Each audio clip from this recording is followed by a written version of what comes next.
Et avec Céline Giraud sur Europe 1, vous pouvez commenter l'actualité au 01 80 20 39 21. Et avec vous aujourd'hui, Céline, le chroniqueur politique Olivier d'Artigol et le journaliste Yvan Rioufol. Bienvenue à bord les amis. Bonjour. C'est lundi, on est reparti pour une semaine qui s'annonce bien rock'n'roll encore une fois.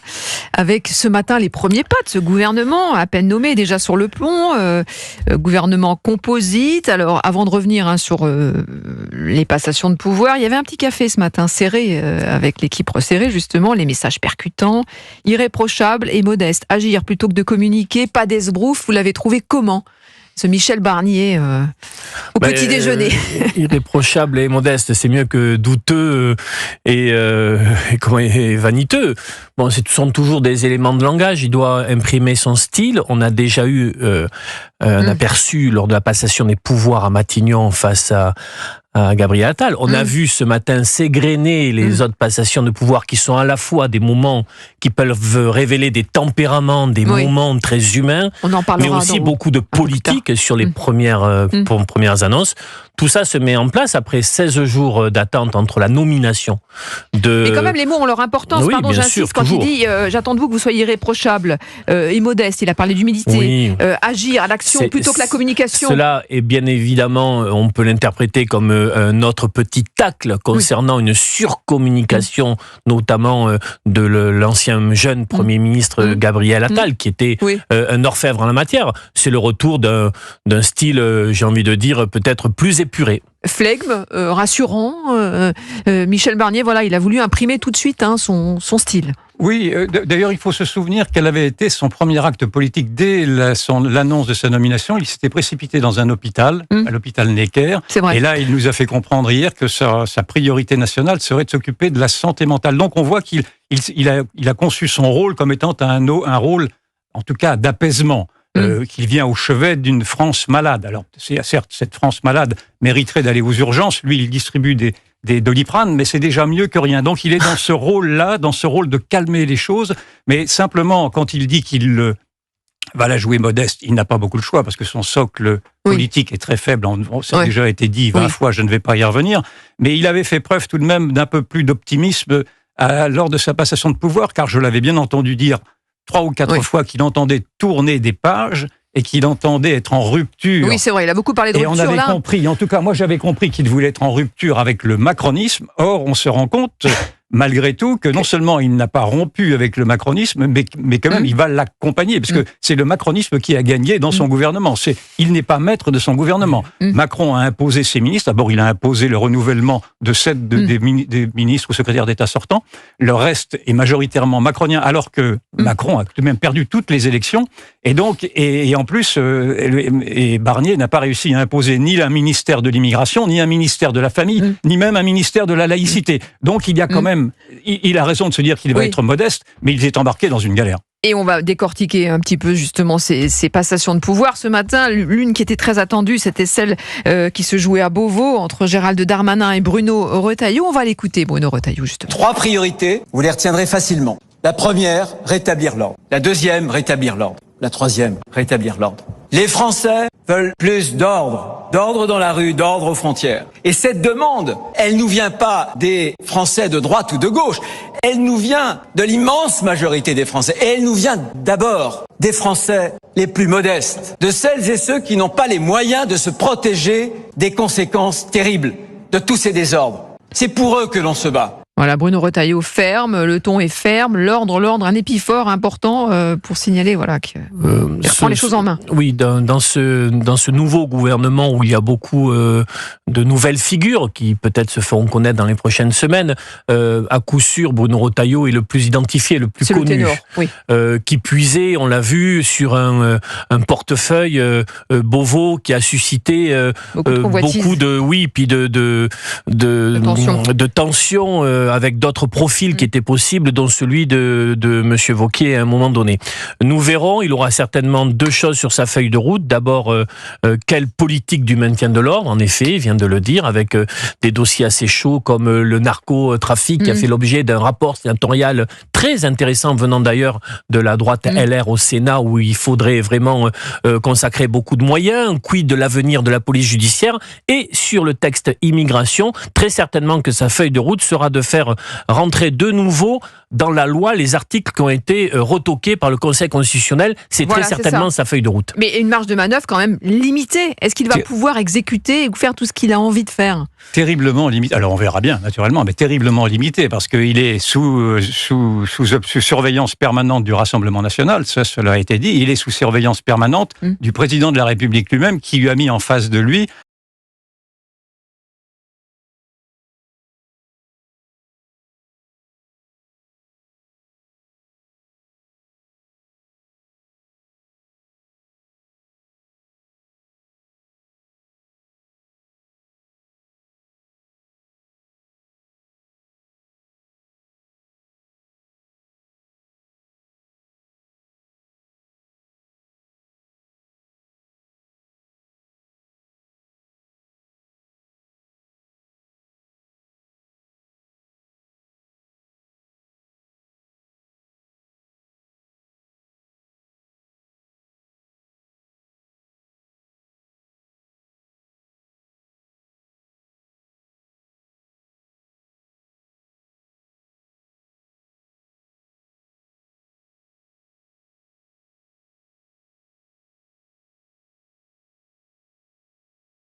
Europe 1 13h. 13h31 sur Europe 1, la suite d'Europe 1 13h avec vous Céline Giraud. Et aujourd'hui, pour décrypter l'actualité avec vous, le journaliste Yvan Rioufol et le chroniqueur politique Olivier d'Artigol.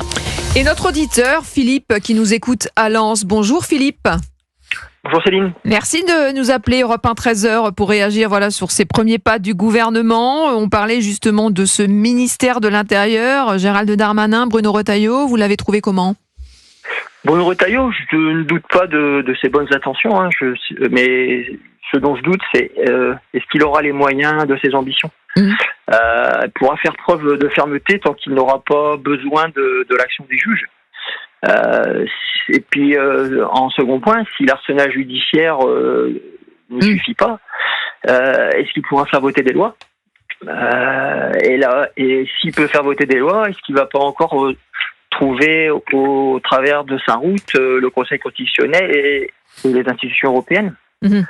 Donc moi je pense qu'il va être limité dans son action. Et vous pensez que malgré tout, il a quand même beaucoup parlé d'ordre, de sécurité. Il a dit les Français ne vivent pas avec un vague sentiment d'insécurité, mais avec des statistiques inquiétantes. Ça fait des années qu'on dit que les Français veulent de la sécurité, veulent de l'ordre, veulent de l'autorité de l'État. Mais malheureusement, l'État est aux abonnés absents. Là, lui dit qu'il veut, mais est-ce qu'on va le suivre ? Est-ce que les juges vont le suivre ? Est-ce que les lois vont pouvoir l'aider ? J'ai comme un doute. Merci Philippe. Voilà, Philippe qui doute, on l'entend, de la capacité de Bruno Retailleau d'exécuter ce qu'il a envie de faire, Olivier d'Artigol, de ses ambitions. La première difficulté pour Bruno Retailleau, c'est que jamais dans l'histoire de la Ve République, un gouvernement n'a été dans une situation d'aussi grande fragilité sur le plan de son socle parlementaire. Jamais, c'est du jamais vu. C'est-à-dire que si on regarde de près le résultat des élections législatives, dont le premier message est de ne plus continuer le macronisme.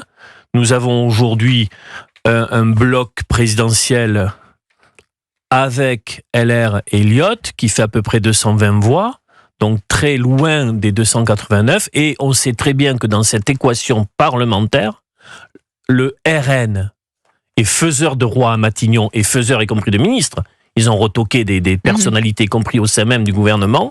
Le jour où le RN décidera que le gouvernement Barnier s'arrête, le gouvernement Barnier s'arrêtera. Et j'ai trouvé d'ailleurs les réactions publiques depuis ce week-end venant de RN, que ce soit M. Bardella ou Mme Le Pen, plutôt soufflant le tiède et le froid. Mais il n'y a pas eu beaucoup de chaud. Alors justement, on va l'écouter avant de vous entendre, Yvan Rioufol. Sébastien Chenu, le député RN du Nord, était l'invité ce matin de nos confrères de BFM. Bruno Retailleau, moi je me souviens de lui, très anti-Maastricht, très souverainiste, très dans les combats pour que la France résiste face à l'Union européenne. Et puis il termine dans un gouvernement dont le ministre des Affaires étrangères et de l'Europe est Jean-Noël Barrot, c'est-à-dire un fédéraliste. Donc j'entends les propos d'estrade d'un Bruno Retailleau, désormais associé à un garde des Sceaux socialiste qui, dans son parcours, a montré qu'il n'avait pas les mêmes options politiques, le même logiciel que Bruno Retailleau, et je crains le retour du en même temps. Voilà, sur ce duo, ce tandem Retailleau-Migaud. Oui, le tandem Retailleau-Migaud est-ce qu'on est dans du en même temps, comme je le vous ai dit soulevé, Sébastien mais Retailleau est tout de même un personnage intéressant parce que c'est une personne politique qui est vraiment structurée idéologiquement. C'est-à-dire qu'il ne craint pas d'affronter le politiquement correct. Et il va falloir qu'il affronte non seulement les réticences, peut-être les bâtons dans les roues du président de la République, et naturellement les soumissions du Rassemblement national, mais également toute la presse qui également est vent debout contre lui. Libération, encore aujourd'hui, titre en le traitant de réactionnaire, et il va avoir à s'affronter à tous les sujets tabous qui sont inabordables depuis 50 ans, c'est-à-dire l'immigration de peuplement, l'islam totalitaire, la libanisation du pays. Tous ces sujets-là, il va falloir qu'il les aborde très rapidement et de manière très symbolique. Naturellement, on ne peut rien attendre, on ne peut pas attendre de décision de fond, mais il a quand même, si j'ai bien compris l'arsenal qu'il avait à sa main, il peut tout de même, peut-être même, à l'instar de ce qu'a fait l'Allemagne, rétablir provisoirement des frontières afin de maîtriser l'immigration et de montrer qu'il veut s'y attaquer. Il peut réduire les aides sociales qui sont des appels d'air par décret s'il le décide. Il peut faire un certain nombre de décisions symboliques qui feront hurler toute la presse dite progressiste. Oui. J'ai entendu que le Premier ministre se réclamait également du progressisme et de l'européisme. Ça commence mal, parce que je ne suis pas sûr que ce soit le progressisme qui va aider Retailleau à vouloir imprimer sa marque. Mais en tout cas, Retailleau est vraiment le faire-valoir, si je puis dire, de la pérennité de ce gouvernement, car si Retailleau échoue, le gouvernement échouera également. Et Gérald Darmanin, qui ce matin, au moment justement de donner les clés du camion à Bruno Retailleau, a dit il est assez évident que si je m'étais appelé Moussa Darmanin, je n'aurais sans doute pas été ministre de l'Intérieur. Est-ce qu'il avait besoin de rappeler ça? Je sais pas. Bon, il est revenu aussi sur son parcours depuis 7 ans, que ce soit au budget, compte public. Il avait mis en place le prélèvement à la source de mémoire. Est-ce que c'est une manière pour lui de se distinguer de Bruno Retailleau? Oui, très certainement. D'abord, Gérald Darmanin visait le Quai d'Orsay. Il ne souhaitait pas partir. Il semblerait qu'il ait perdu l'arbitrage. Certainement qu'Emmanuel Macron l'a défendu assez mollement. Donc c'est une sortie sèche le concernant, alors que d'autres anciens de ses collègues restent, avec un bilan moins conséquent pour le coup que le sien. Il a quand même réussi la sécurité des JO. On peut, par-delà ce qu'on peut penser d'autres questions, c'est un fait. Il avait une rentrée politique à Tourcoing mi-septembre qu'il a dû donc ajourner, avec toujours ce filon qu'il essaye de travailler concernant une droite dite populaire, parlant du pouvoir d'achat, parlant des classes populaires qu'il connaît à l'échelle de sa circonscription. C'est très certainement cet élément de langage dans son discours de départ est très certainement une petite carte postale qu'il envoie directement au gouvernement pour leur dire je ne suis peut-être sorti du dispositif gouvernemental, mais je reste un dirigeant politique et mon horizon est celui de 2027. Là aussi, Yvan Rioufol. Oui, les hommes politiques devraient prendre garde tout de même à ne pas trop s'étaler dans leur petit égo, dans le bal des égos. C'est pas ce que l'on demande à un personnel politique. On leur demande de répondre à des urgences. Il n'a pas été le seul, Gérald Darmanin, à le faire ce matin. Il y en a plusieurs. Je pense à la ministre de l'Éducation nationale qui a fait référence à sa famille, Éric Dupond-Moretti aussi.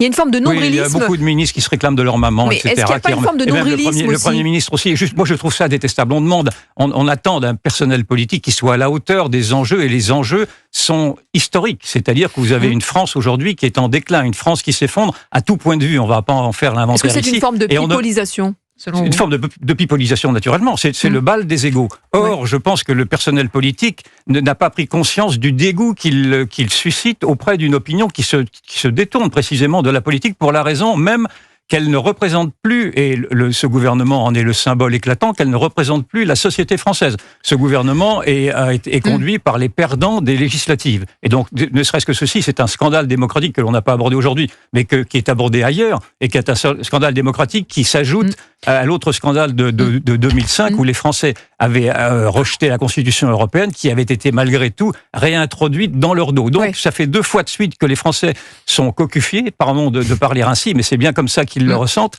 Et il faudrait que les hommes politiques prennent un peu plus de décence à ne pas vouloir rappeler leur curriculum vitae, mais à se mettre à la tâche. Or, j'ai l'impression qu'ils ne comprennent pas que ce ne sont pas eux que l'on admire, mais c'est la France que l'on se désespère de voir s'effondrer sous leurs pas et sous les nôtres aussi. Et on a parlé de Didier Migaud, Yvan Rioufol.